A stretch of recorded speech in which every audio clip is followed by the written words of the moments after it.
really hilarious stuff as John Scalzi from Tor Books, author of The Old Man's War, and some cringy stuff lately. I mean, I don't even know what he's writing anymore. It's like, oh, I've got this book contract. I have to fulfill it. The moon is made of cheese. It's like, okay. I'm dead serious. That's his new book.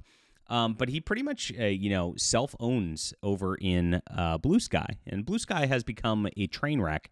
There's a new article in Fortune magazine that actually shows that it is descending into an echo chamber.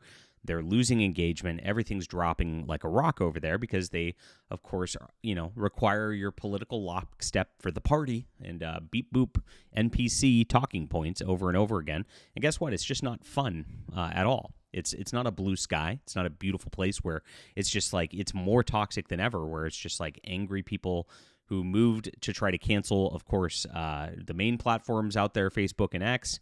And so therefore they wanted to cancel each other once they got into this circle here.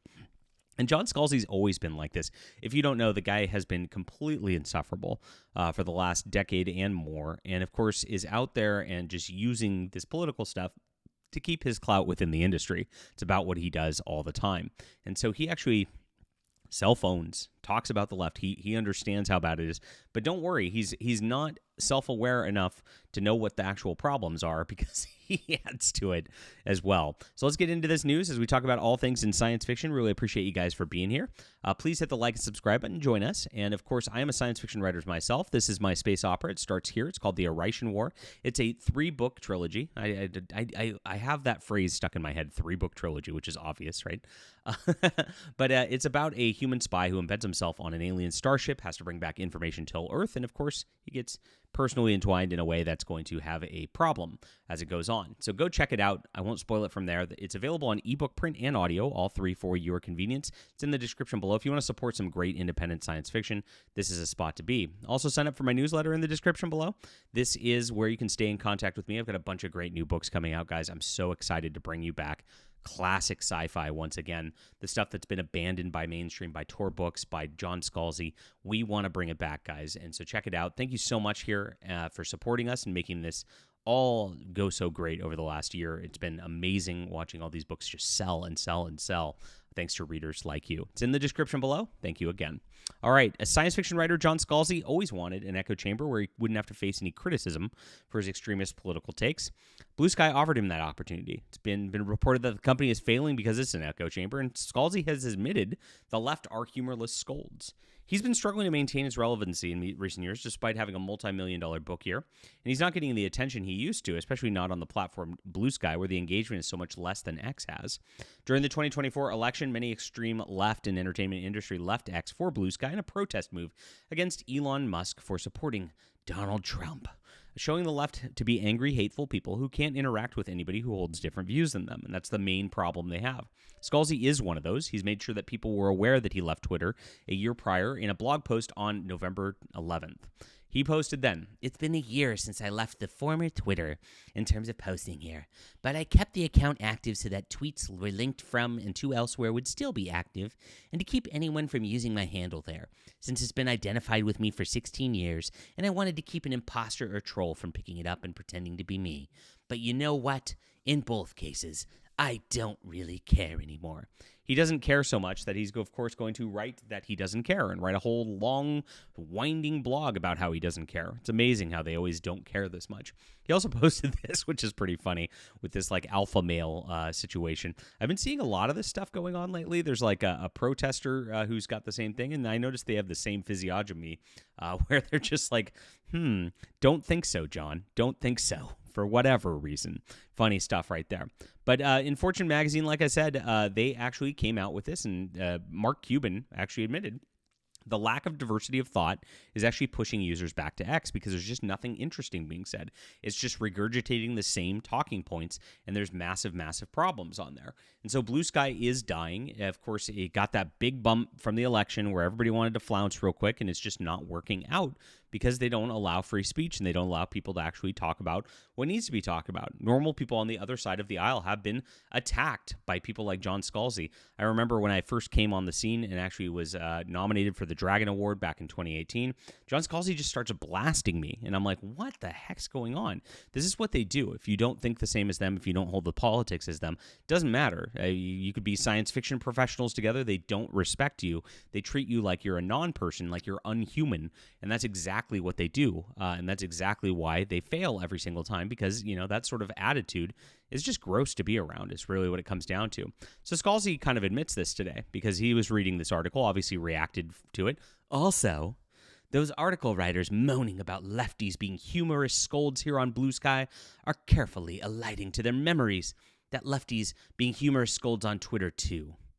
Some lefties are just humorous scolds, including himself, right? And so this is exactly what they are, and this is no fun. It's on social media, you got to be funny, you got to entertain. I mean, it's an entertainment platform is really what it is. And these guys are not entertaining. They're just angry. They're mad. They just hate people like me for existing. And it's really, really sad. Of course, he's got a cat in his profile like this. So just like so many righties are effing fascist shitbunglers. Well, way to not be self-aware here. Now, the whole problem with BlueSky, as if you read this article, is that, all these people just call everybody literal Nazis, if they disagree with them all the time in this, like, crazy, angry, stupid rants that don't make any sense. And it is humorless scolds, and it's not fun to be around. In fact, it makes you want to get away from these people as much as possible. It's great they cordon themselves off.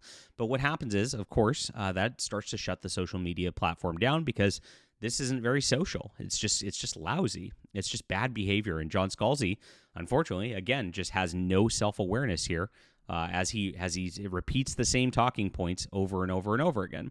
And it's not fascism. If anything, what's ridiculous is these people have fascist ideologies in that they are attempting to shut down any discussion anywhere else of anything other than what they believe in.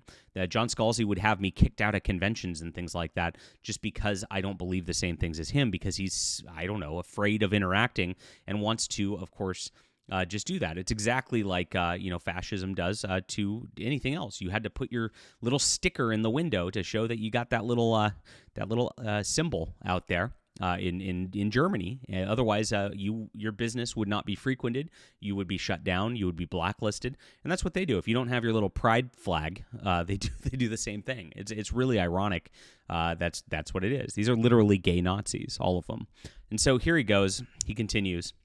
I mean, if the choice is between exhaustingly hectoring lefties being mean kids and boot-licking righties who will happily rat out their neighbors to masked thugs for not being potential cover models for Arians Illustrated, I have a pretty good idea of who I'd rather be loitering with online.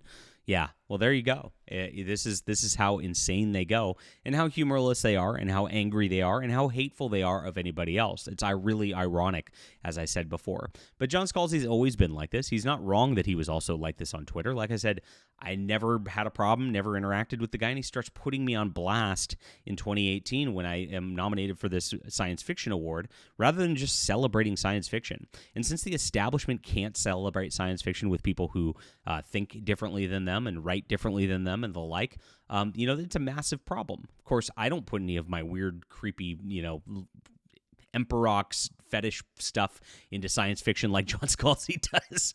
I mean, this is crazy what he writes to try to virtue signal to this stuff. I just write classic science fiction, which can appeal to everybody, right? It's quite the opposite. And I guess that's why he's threatened. I guess that's why he feels like I must be unhuman. I must be removed from conventions. I must be removed from all these things because, he knows that there's a difference, and he knows that he's a fraud at the end of the day. And that's why he tries to solidify his base by shutting down any other kind of beliefs. That's the hallmark of, ironically, fascism. All right, leave a comment down below with what you think about this. Please hit the like and subscribe button. Join us. Please check out The Stars Entwined. If you like Old Man's War, like Scalzi before he went off the rails, I think you'll really enjoy this. You'll check out the whole trilogy. It's in the description below. And sign up for my newsletter, and that way you stay in touch with me about my books in the future. Thanks for being here, guys. Thanks for supporting real science fiction. We'll be back.